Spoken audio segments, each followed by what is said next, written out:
Quelque chose d'assez singulier dans l'époque que nous vivons, au sens où une partie de la population pense qu'elle peut discriminer l'autre, l'insulter, l'injurier, vouloir la priver de droit,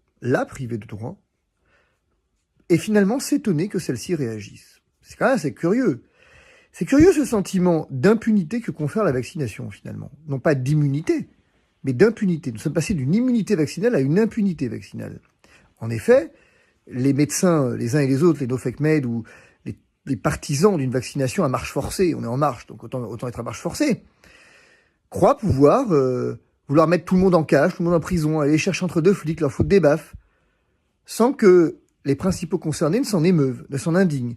Et quelques-uns, en effet, se laissent aller à une liberté d'expression, sans doute parfois excessive. Et c'est encore un peu ce qui se passe avec Benjamin Felous. Il est avocat, il sait, homme de la parole, que la parole a un poids. Il sait que lorsqu'il écrit dans le Parisien au ton d'ineptie, lorsqu'il appelle clairement à une forme de violence à l'égard des non-vaccinés, notamment au travers d'une obligation vaccinale, jusqu'après tout, pourquoi pas. Il y a eu d'autres tribunes sur l'obligation vaccinale. Martin Blachier a fait des tribunes sur l'obligation vaccinale pour les plus de 50 ans. Je ne crois pas qu'il se soit pris le moindre courrier, ni de ma part d'ailleurs, ni effectivement de la part de qui que ce soit, ni à moindre insulte marginale.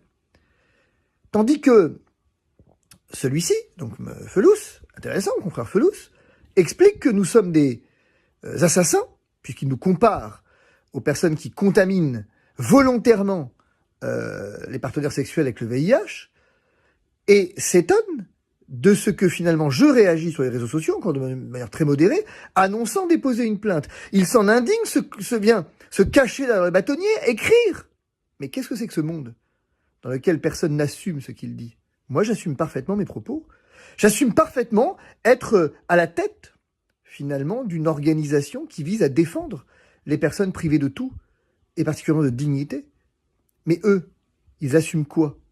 C'est une vraie question, quand même. Moi, ce que j'assume, c'est de le traiter devant le tribunal correctionnel.